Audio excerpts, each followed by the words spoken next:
Vamos a pasar a otro tema y tenemos que seguir hablando de pobreza. Hemos hablado de esto durante la semana con las cifras que se han difundido relacionados, por ejemplo, con la canasta que mide y de alguna manera determina las líneas que ponen a la población por encima o por debajo de la línea de pobreza, que también pueden calificar en lo que es la indigencia. Pero vamos a hilar un poco más fino y es por eso que tenemos a Mercedes Fernández, economista, que va a compartir justamente los datos específicos. Primero vamos a repasar algunos datos relacionados con esto, ¿no? Mercedes, ¿qué tal? Muy buenas noches, ¿cómo estás? Buenas noches a vos y a la audiencia. Bueno, sin duda los números del INDEC son alarmantes porque no paran de crecer las personas que llegan a estar en esa condición de pobre. Se han conocido datos relacionados con que los argentinos, muchos, pasan algún tipo de necesidad. Por ejemplo, también en los últimos días se conoció el dato de que 8 de cada 10 que van a un supermercado o van a comprar a un almacén, compran lo que pueden y no lo que realmente quieren. Bueno, son datos que de alguna manera grafican lo que está sucediendo en nuestro país. Sí, por supuesto. Bueno, en el día de ayer el INDEC publicó los resultados de la encuesta permanente de hogares que se hace durante todo el año, pero se publican los resultados semestrales.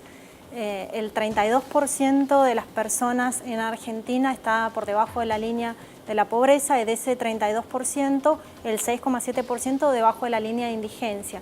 Pero para charlar un poco cómo se calcula esto, se toman datos de 31 aglomerados de todo el país divididos en 6 regiones y se calcula una canasta alimentaria y una canasta básica total que van a dividir las personas que están por encima o por debajo de la línea de indigencia y de pobreza. Tal cual. Respecto de la canasta básica alimentaria, lo que se establece son los requerimientos nutricionales mínimos y también de acuerdo a las costumbres y los hábitos de consumo, no solo del país, sino también de las distintas regiones, cuánto es el mínimo que necesita de plata un adulto para cubrir esa canasta. Y después se calcula en base a los hogares cuántos adultos corresponde. Por ejemplo, un niño entre 0 y 1 año es 0,2 de un adulto promedio, una mujer en edad adulta es 0,7 y entonces se pregunta a esos hogares cuáles son sus ingresos totales. Los datos publicados dijeron que se necesitan aproximadamente 9.920 pesos para cubrir las necesidades nutricionales de una familia promedio.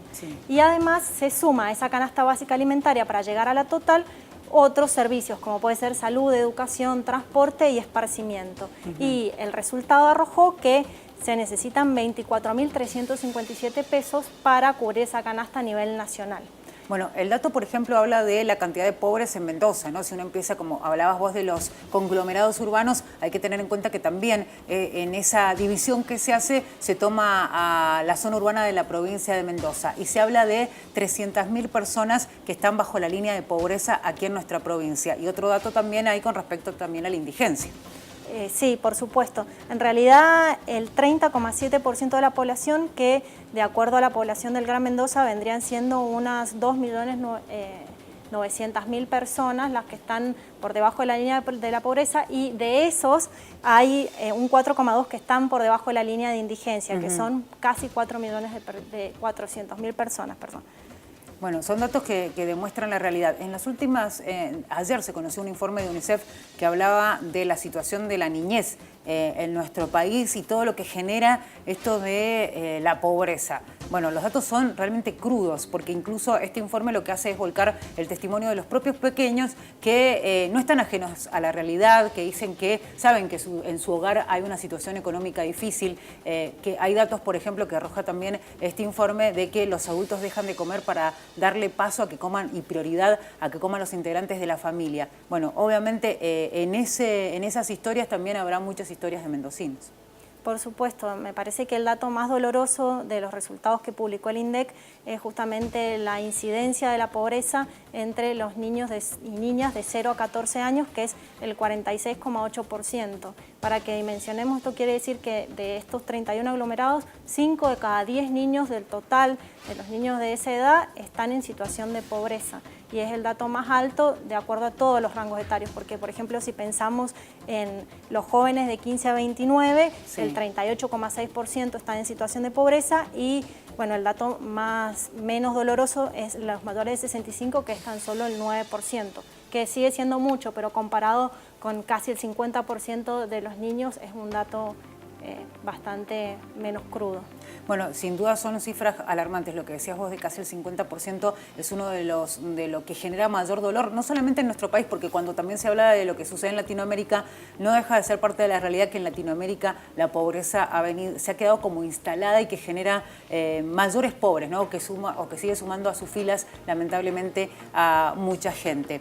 Los datos, sin duda, indican una realidad que es difícil de afrontar. Y, por ejemplo, el INDEC lo que hace es graficar lo que sucede en los lugares urbanos. Muchos dicen, por ejemplo, cuando uno se entera de este tipo de noticias, que bueno, que si se corre un poquito más allá del dato, tal vez sería mayor la cifra de pobreza. Sí, por supuesto.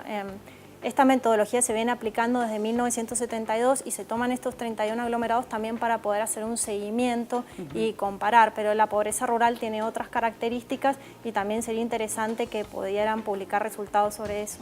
Sí, sobre todo porque en las zonas rurales lo que sucede es que la mejor época es cuando hay cosecha, ya sea cualquier época del año y según la región del país, y después dicen, bueno, hay que apechugar, se utiliza generalmente ese recurso de la cosecha para juntar dinero y después tratar de alargar la buena racha económica el resto del año.